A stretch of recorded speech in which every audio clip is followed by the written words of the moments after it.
let's talk about Drake Maye. Drake Maye was historically bad in this playoff. And the great comparison that I like to make, and Nick Wright made as well, is Trent Dilfer. He was doing a Trent Dilfer impression throughout this entire playoff.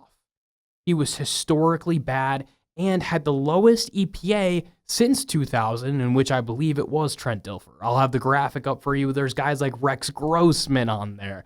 There are guys like Peyton Manning having a terrible playoff. And the minimum is you have to play 3 games. So you're making it to your conference championship or you're playing in the Super Bowl. Drake Maye was terrible. And we have to acknowledge this, especially having 86 yards in the snow game. I acknowledge it's in the snow. But then even going into the Super Bowl, you thought he would be a lot better. I understand the protection wasn't good. This is the most sacked quarterback since Joe Burrow in 2021. Will Campbell was terrible. Again, torn ligament. We're going to give him a little leeway with that. But even if you are Josh McDaniel, to not get creative against teams like Denver, like Houston, like the Chargers, it's inexcusable. I don't know who it falls on, but I do think that Drake Maye never showed any glimpses that he was going to be a great quarterback and he was going to have a 90-yard drive to win the game. The thing with this Patriots run is that they never needed that. Against Denver, their touchdown was a defensive touchdown. They didn't need Drake Maye to do anything that game. The defense was historically very, very good. And that's what helps Drake Maye in this situation, and that's what got him to the Super Bowl. For anyone saying it's year 2, you got to lay off the kid, what have we done with these quarterbacks where we can't criticize them at all for their bad performances? CJ Stroud in year 2 was not very good. And in year 3, we see 4 turnovers against the Patriots. He did not play well against the Steelers. And now finally, we are getting criticism hanging in. What Drake Maye doesn't have going for him is teams that have lost in the Super Bowl have been historically bad in the coming years.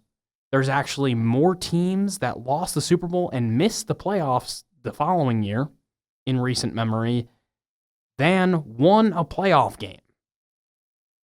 That's the bar that's going to be set next year for New England. Buffalo's going to want to be better. And I can't say anything for the other teams in the division, like my Dolphins or the Jets. But Buffalo will absolutely be better and might be able to steal both games. What New England has going for it is the defense. Not a lot of guys are going anywhere. This is going to be a defense that's going to stick together. And a guy like Christian Gonzalez, who had a great Super Bowl, will still be on that defense. Milton Williams, still be on that defense. These guys are here to stay. It's going to be great for this Patriots defense. But on the offensive side, a lot of things concern me. And it's the fact that not only do we not have a breakout player, receiver, but the running game being so good in the regular season and then kind of being stunted in the postseason was very alarming for me. Someone like Drake Maye needed to pass the ball finally and really couldn't do anything. He was not good in this playoff. And people need to not lay off of him. He deserves all the criticism that he's getting because he didn't lead this New England team to the Super Bowl. He was getting interviewed after that LA win. He's getting interviewed after every game, but he's not the star of the team. He was the star of the team in the regular season, and really, if we look at those numbers, they're not amazing. They're just, you didn't turn the ball over as many times as we thought you were, and you elevated the offense enough where there was not a lot of skills players that we consider in the top 10 or top 20 realm where we're giving you a ton of credit for.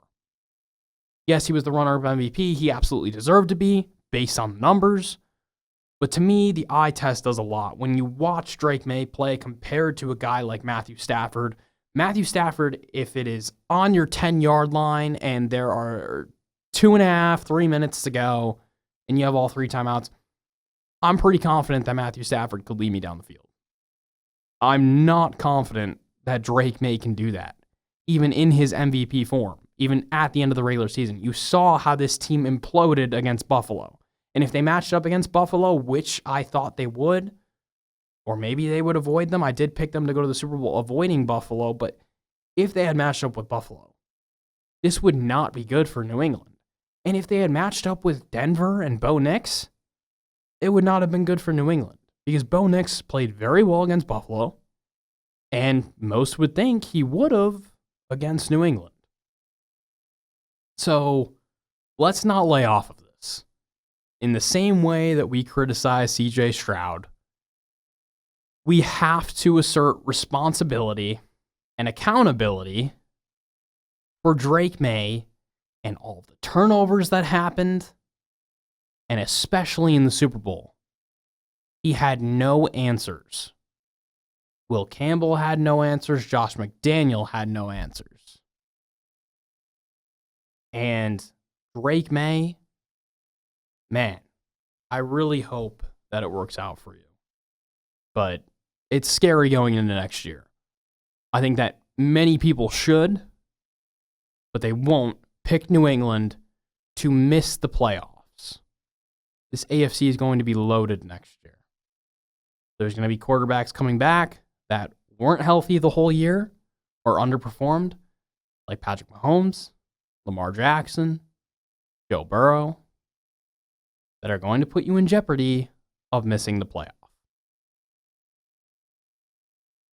That was the first episode of the Sit Down Pod with Dan. I hope you enjoyed watching and enjoyed all of the rants that have happened so far. I'm going to be loaded with more content as the weeks go on. This was kind of just a tester to see how everything went, but we will have way more content for you, and I hope that you continue to tune in every single time.